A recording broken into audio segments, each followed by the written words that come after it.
Hello, and welcome to the One Question Leadership Podcast. My name is Juliana Smith, and I serve as the Deputy Athletics Director and Senior Women Administrator at Colgate University. I'm a proud graduate of the NCAA Dr. Charles Whitcomb Leadership Institute. The Leadership Institute helped me refine my gifts and develop new skills for navigating my career as a college athletics professional.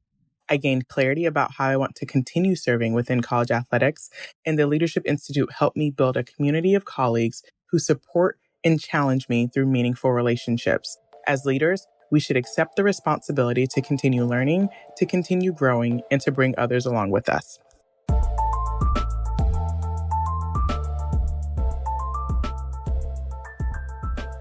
Greetings, this is Ty Brown, and welcome to the One Question Leadership Podcast, where we highlight executive and organizational leadership. Be sure to follow us on Twitter and Instagram at 1Q Leadership. Our guest today is Candace Smith. Candace is the Senior Associate Athletics Director for Internal Operations at University of Akron. Greetings, Candace. Thanks for joining us. Hey, thanks so much for having me.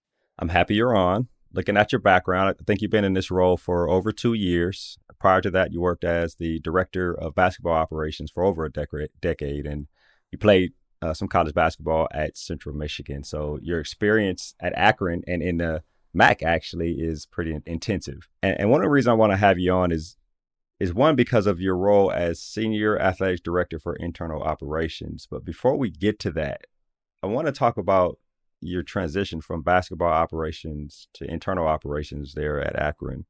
You were put into that position in 2020 under one athletics director. Come the next year, a new athletics director comes in. And so, you had to learn a position, learn how to work within the athletics department on the macro level. And then somebody new comes in, so you got to learn how to work with somebody new. And they have their own ideas about culture and how athletics should be run. So you have to learn that too. So it's kind of probably for you, it's been an interesting last couple of years, interesting evolution and learning, and probably some challenges that go along with it. Talk to us a little bit about that transition.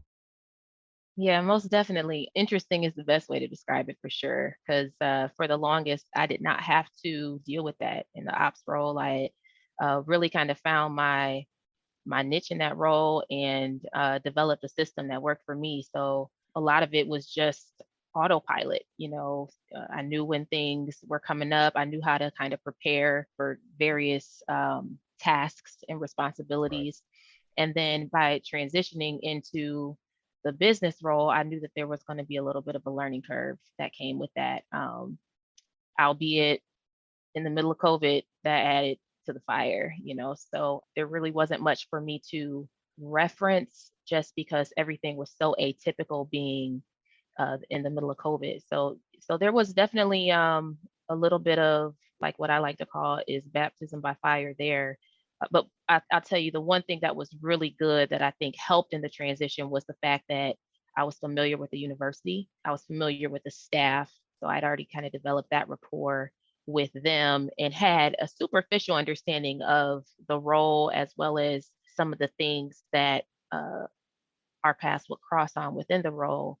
But it was really eye-opening to see just how much intricacy went into it that I couldn't see from the role I was in before. So definitely an experience in year one. And then going into year two, I was kind of prepping myself for things to kind of remain in a similar situation. Obviously, we were not as deep into COVID, but COVID was still prevalent, just kind of developing my systems within the role. And then, as you noted, we had a change in leadership, which definitely shook some things up. Anytime you have a change at the helm, there's definitely going to be some change within the department. And so that definitely put me in a situation where I felt like I was back at square one and had to almost relearn how I fit within the leadership team. But then also, was that kind of uncomfortable, I guess? Not really uncomfortable. It just was like, all right, here we go. New challenge. Yeah. I'm 2 for 2 right now, so it wasn't uncomfortable. It was the first time in a long time that I had to deal with back-to-back change like that. But I do think it definitely stretched me professionally. And the staff that we have now they've been awesome. I love our staff. I think we work very well together. But definitely, being stretched and challenged professionally was an area that I felt I experienced right off the bat coming into this role. Right. Yeah. And that's probably a good thing, right? I mean, Yeah, right, learning and absolutely. establishing yourself and actually, especially being in a new, for the lack of a better word, regime, right? In a new Right. regime that's establishing how they want to establish the culture, and you are a part of it, integral part of it, can be a good Exactly. thing. Yeah, I think that's excellent. One more question on that topic. When you talk about learning a new athletics director, right? Mhm. Understanding their pace and understanding how this person likes to be communicated with and what motivates this person, etc.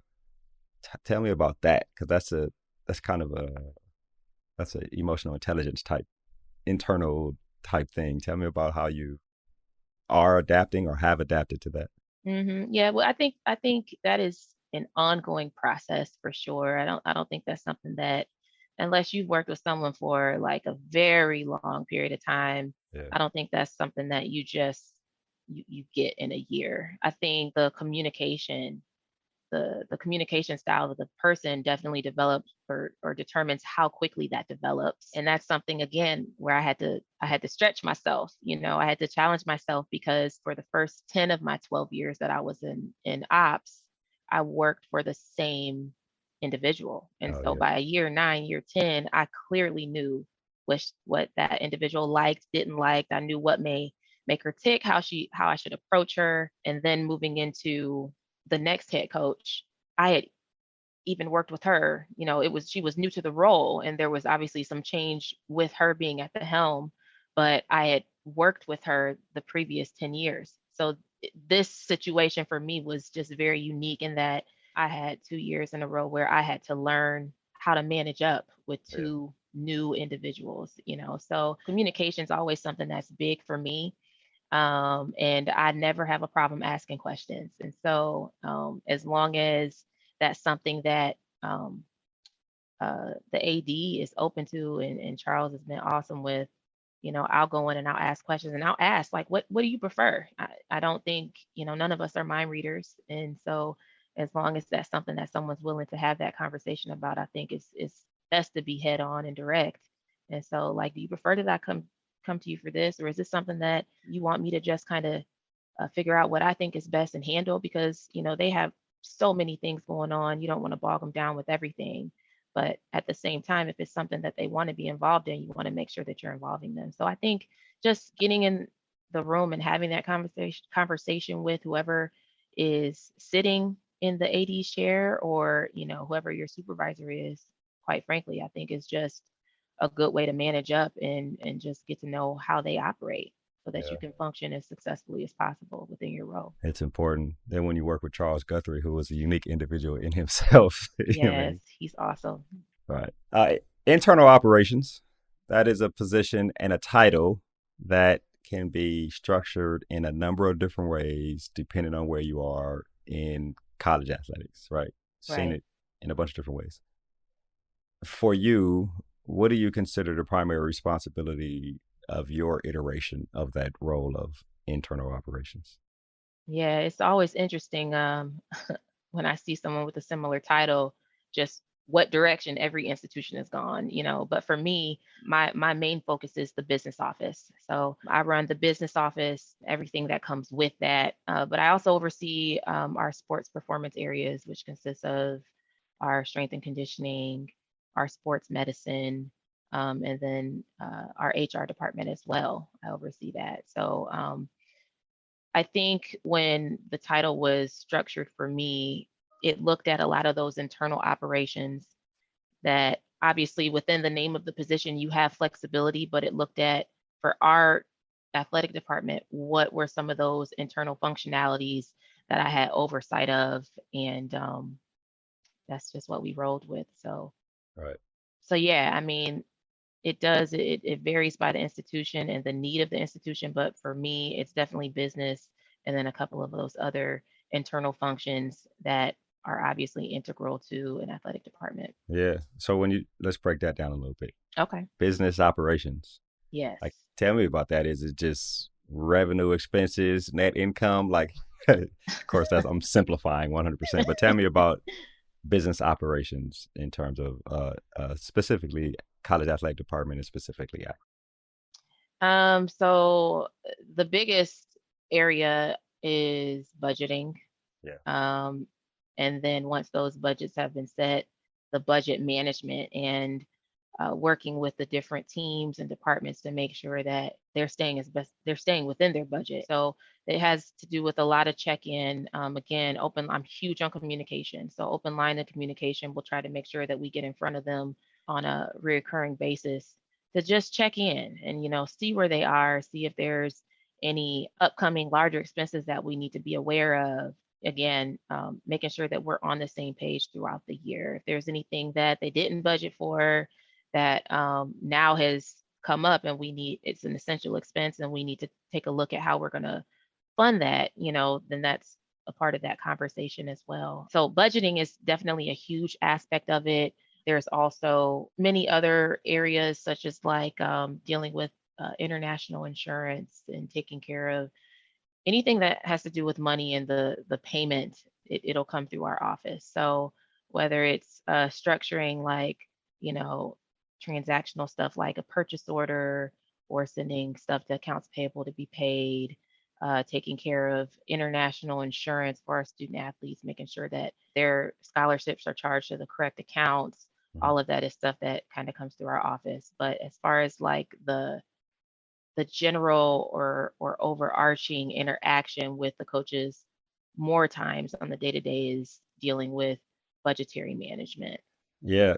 And it's interesting when you talk about coaches, because from my understanding and with the coaches I know, they're the big saying with a couple of coaches I work with was like, look, you want me to do 100% of the job, but you only want to give me 50% of the resources, right? So yeah, coaches always want more, right? And they can justify it in a way that says, look, in order for me to be successful, I need to have these things. So tell me about how you handle those. Do you handle those conversations or are you just, tell me about absolutely. that Yeah, those conversations definitely come up quite frequently, and so I think it resonates with me because I've been on that side. And so I understand their perspective, but obviously, there are certain restraints that we have.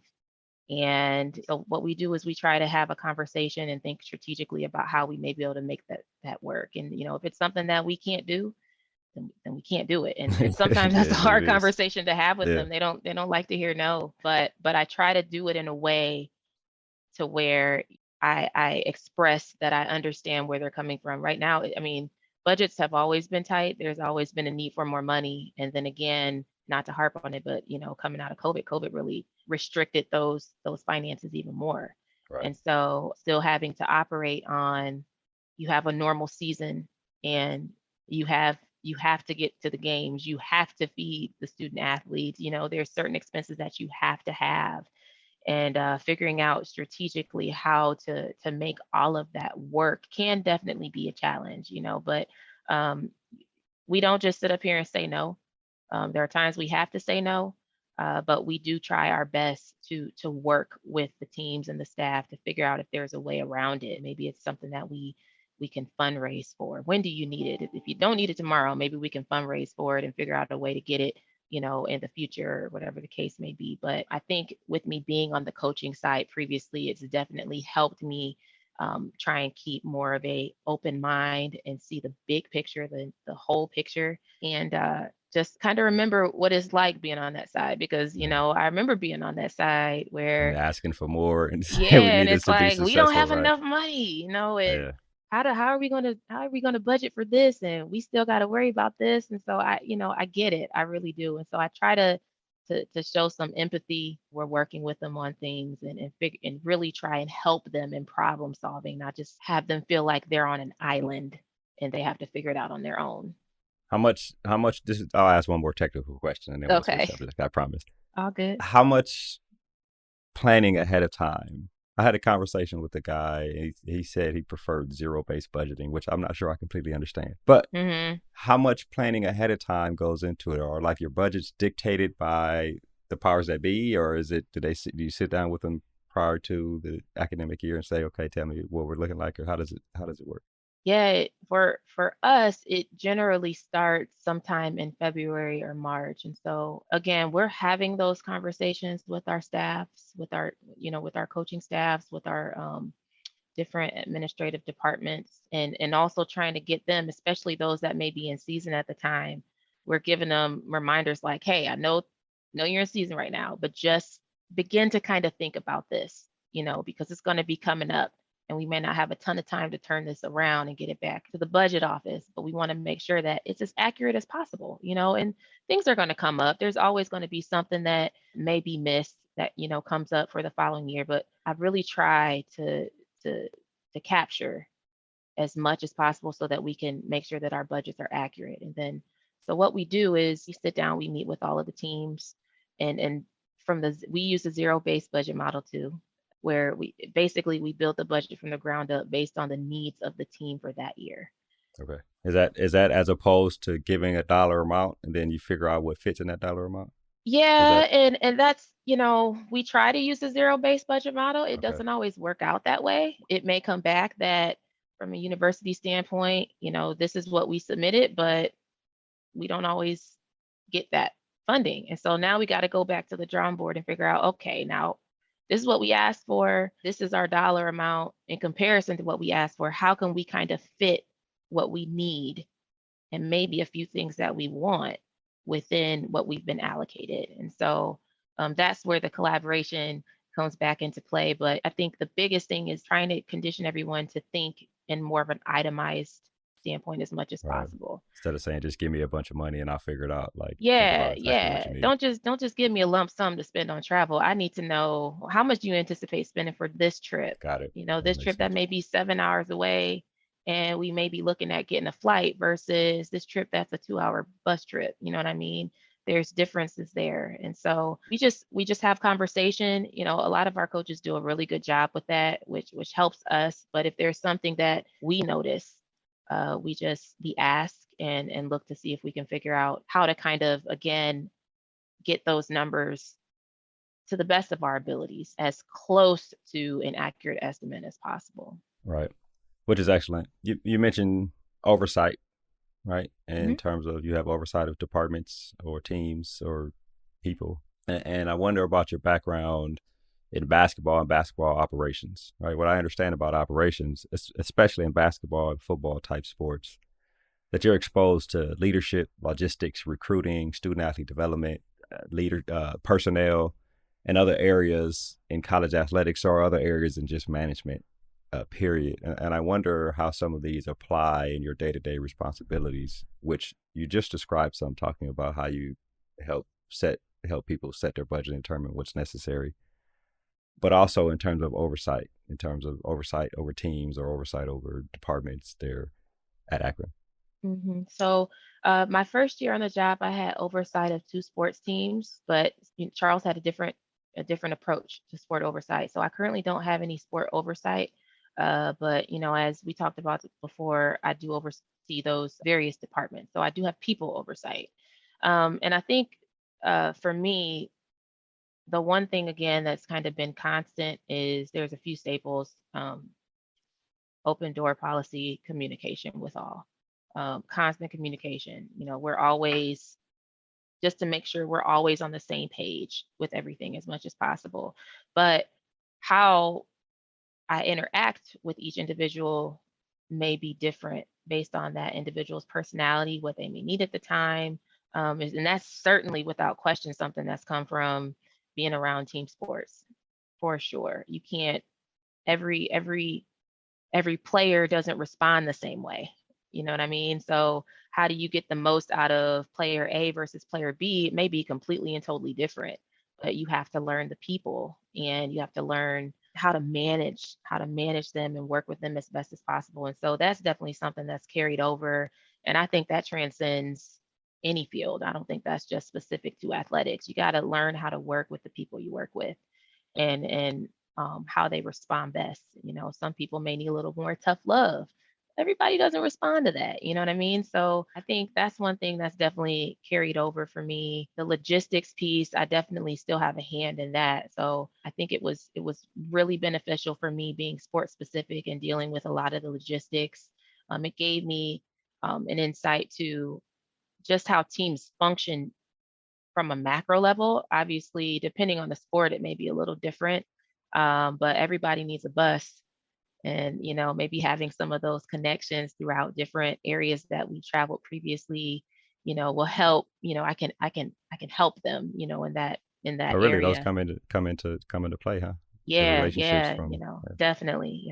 So bus bids, and dealing with the bid process is something that comes through our office, obviously, working collaboratively with the purchasing office. So that's something that I've been able to pull from my past experience as an ops person and say, okay, well, this was a bus company that we used in Florida. They did an amazing job. Like, we have a men's soccer team going down there. They don't have a bus company. Let's see if we can connect with one of these companies. And so, I mean, I think that that's been helpful to kind of pull on some of that experience that I've gained from that standpoint. And then, like you spoke, recruiting. I don't have a ton of interaction with recruits, but I might be in a Chipotle and see the men's basketball staff eating with recruit, and having the experience of knowing how to interact with staff and student athletes. I think it's just something that you kind of pull out the closet when you need it. I think just being in athletics as a whole, having those experiences, while they may not come into play on a daily basis, they all are transferable skills that I'll have Right. and have to use on occasion. What's interesting about what you said, I'm gonna try to sum it up in words that I've Okay. recently learned and put into a phrase, and I don't even know if it works yet because this will be the first time I'm saying it. But what you're saying is you had to learn, or what you've learned and what you apply is managing people's motivation so that you can lead those people, right? Managing motivation to lead people, right? Understanding how people are motivated so that you can lead them and make those executive decisions that you need to make and that they need to make, which I Right. think is pretty excellent. Now, when you talk about managing motivation in people and you Hmm. talk about numbers and business operations and budgets, you're talking about two different types of brain functionality and parts of the brain. And I wonder, for you and your leadership style, how does it work with the intersection between those two parts of your brain, right? And provide the most success for the people in the athletics department. And you touched on it a little bit throughout the whole conversation. Yeah, it's interesting because you have those staff members that are very, like, first of all, let me just say, I think every head coach, they're a head coach for a reason.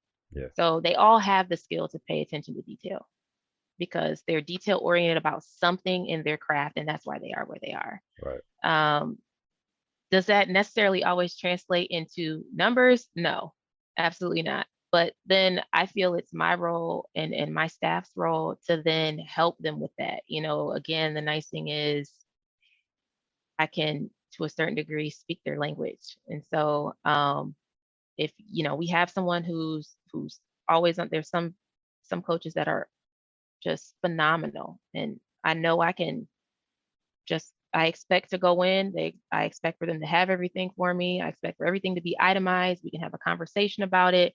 And I'm like, great, boom, this meeting took 10 minutes. Great. But then there may be some other coaches where that's not their strong suit, and that's okay. Yeah. And It's a that's long list. okay. So, Right. and I think the thing that I try to relay to them is it's cool. We all have, areas that we're stronger in than others, but let me help you throughout this process. How can I help you? Does that mean we have to have an extra meeting and sit down and literally comb through everything? We have to, that's fine. You know what I mean? Maybe that's, we sit in this meeting and some of the questions that I know or areas that I've kind of seen have maybe been glazed over. I come in with those questions and I know that those are things that I want to make sure we check off initially. So, I mean, everybody's different. Some people, they get it and it's great, but for those that maybe, like I said, that's necessarily not their strong suit, that's fine. And I feel like that's where this my office comes into to play, where we can kind of bridge that gap for them and help them as much as possible understand. But like I said, I think it's helped me in the fact that the staff that we have, I've had interactions with, I've worked with them, And so we already had rapport there. There was a relationship, and they know I'm not coming for them. It's coming from a place of love, and we're really trying to make sure that we get this thing together so that ultimately it serves them and the student athletes, that they have to the best possible ability. Right. Excellent. I'll ask one more question and then we'll wrap. This circles back to what we talked about right at the beginning, right? The transition. Mhm. And I wonder if you can give us a little bit about the mental mindset of when the head coach changed when you were with basketball and the similarity of the mindset necessarily when the athletics director changed now that you work in the athletics department. There's aspects of that where some people would be uneasy about it, or some people such as yourself or former athletes, right? We're like, okay, well, this is the new challenge. Let's see how we can be successful at and operate at a high level. Tell us a little bit about your mindset there, because working in athletics, many people who are listening will probably have to deal with that in some form of fashion. And so I wonder about your approach to it, A, when you were basketball, and then B, in the athletics department. If you can give us any more information than what you gave us earlier at the beginning of the Okay. conversation. Um, I think the biggest thing to note is that anytime there's change, it's uncomfortable. Some people thrive better than others in the space of change, but I think for anybody, it's uncomfortable. And so for me, there definitely was some unsurety there. Like, okay, I kind of superficially understand what this role entails, but I know without question, being in a leadership role, there's something that I just didn't see. Yeah. And what is that going to look like when it crosses my path and I have to deal with it? And it's literally, there's no reference. You know what I mean? So that piece of unknown definitely played on my mental a little bit, but I think the the mindset that I was able to take from just being in athletics, being a former athlete, of just, hey, look, it's grind time. You know what I mean? We're gonna figure it out. And we may not have all the answers, and there may be a couple missteps here and there, but we're gonna figure it out and we're gonna get it done and we're gonna ask questions. And we're going to continue to build those relationships across campus so that in a pinch, you know who to go to and they're willing to help. You know what I mean? So there was definitely some, I don't want to call it fear of unknown, but just anxiety behind just not knowing what's out there. But I think the biggest thing that got me through was just my mentality of just get it done, like whatever that looks like. And then once you've gone through the ringer, then you can fine tune and you can figure out, well, maybe that wasn't necessarily the best way to go. Maybe next time I'll do it this way. Or, what, that worked out wonderfully. We're going to stick with that, whatever the case is. And so you're kind of flying blind in a sense. And I will say I was at an advantage because I was in a familiar space. So I kind of had a little bit of a head start, but that's not to say that there weren't any areas in which I second guessed, even was I ready to take on this massive role, or you know what I mean? And then would I know how to handle some of those issues that come up, being at that time, pretty much on my own, Yeah. So yeah, I think it, again, that's not specific to athletics, but athletics definitely played a part in developing that type of mindset for me. Yeah. Which is excellent, right? It seems, I've never been to Akron, but from the outside looking in, You should and come. and the fact that Charles Guthrie recommended you for the podcast Oh, seems like did you, he? yeah, he did. It seems like you're Oh, doing an excellent job there at University of Akron, and I really appreciate you joining us here on the One Question Leadership Podcast. oh, well, thank you so much again. I appreciate you having me on. Yes, ma'am. That was Candace Smith. She's a Senior Associate Athletics Director for Internal Operations at University of Akron. And of course, this is Ty Brown with One Question.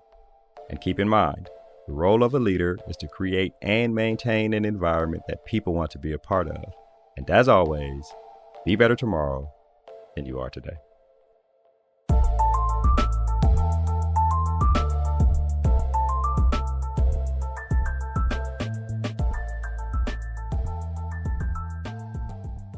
This episode of the One Question Leadership Podcast is produced by Spades Media Group, solving problems using creative leadership.